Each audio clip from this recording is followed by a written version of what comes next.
I want to take a moment and add from my 2016 original video, which you can find right here on my channel to watch, on the explanations as to why people mistakenly thought Nelson Mandela died in the late 80s or early 90s. In my original video, I spoke about the often and rampant fake news that would circulate on not just this story, but other stories as well. The more sensational, the more likely there would be fake news. Nothing at all is unique or different with the current times, other than we now have more immediate so-called fact-checking speediness in publishing and distribution.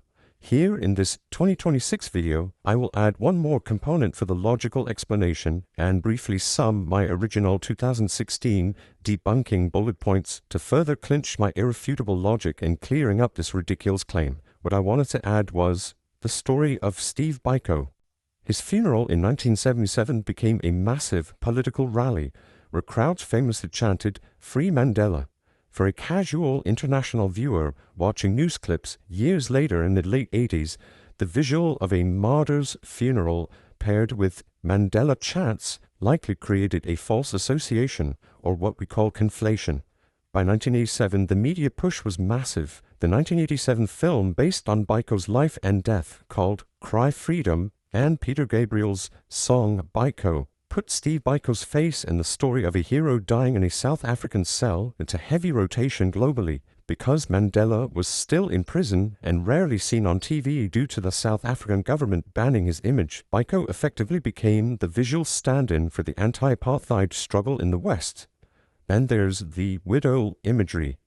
Public appearances by Biko's widow and Mandela's wife, both of whom were prominent black women fighting the regime, often blended together for international audiences who were less familiar with South African internal politics. Next is the dead body imagery. By the late 80s, anti-apartheid sentiments were soaring, especially in the West. So Biko's story was in heavy rotation in the news, as well as, you guessed it, imagery of his body in a coffin, which, funny enough, definitely brought back those old TV memories for me when putting this research together. Then, the ultimate smoking gun is the shared prisoner archetype. Both men were iconic, globally recognized activists imprisoned by the same regime at the same time.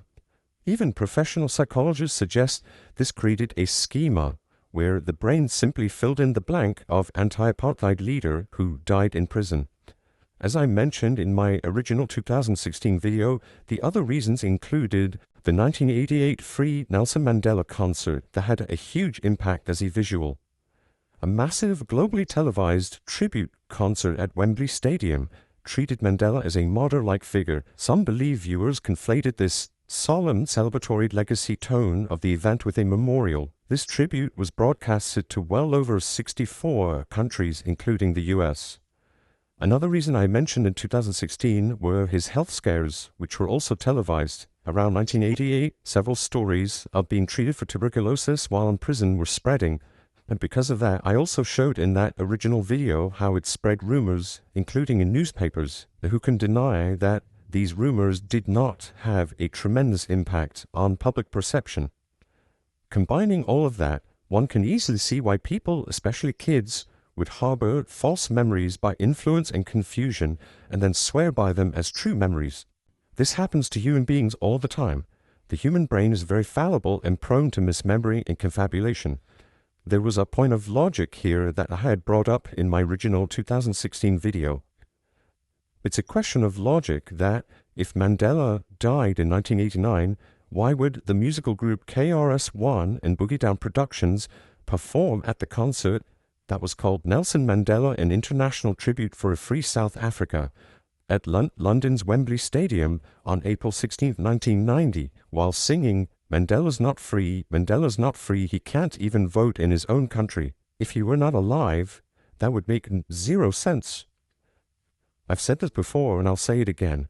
Mandela Effect is nothing more than an embodiment and active illustration of the fallibility of the human brain, much of which has been researched about and can be referenced for a much more rational, sensible, and logical conclusion than having a hysterical mental breakdown and claiming absurd metaphysical events like reality shifts when those claims do not hold water in any philosophical or actual physical way. Mandela Effect is a social and psychological phenomenon at best that has caught fallible minds and at length gullible, non-critically thinking minds in a cognitive dissonance.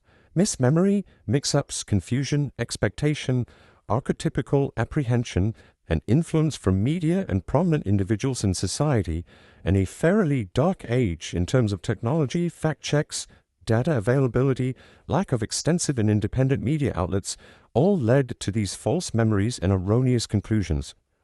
Remembering something does not prove that which you remember is accurate, it only shows you remembered things about it. Human beings can remember wrong details and mix-ups very easily and collectively as a shared brain mechanism of error. The problem is, some individuals take advantage of this human convention and have set this psyop, or psychological operation, upon the people. As a convention, it is, like I said, a social and psychological phenomenon at best. As a so-called movement and fad, it is undoubtedly a psyop.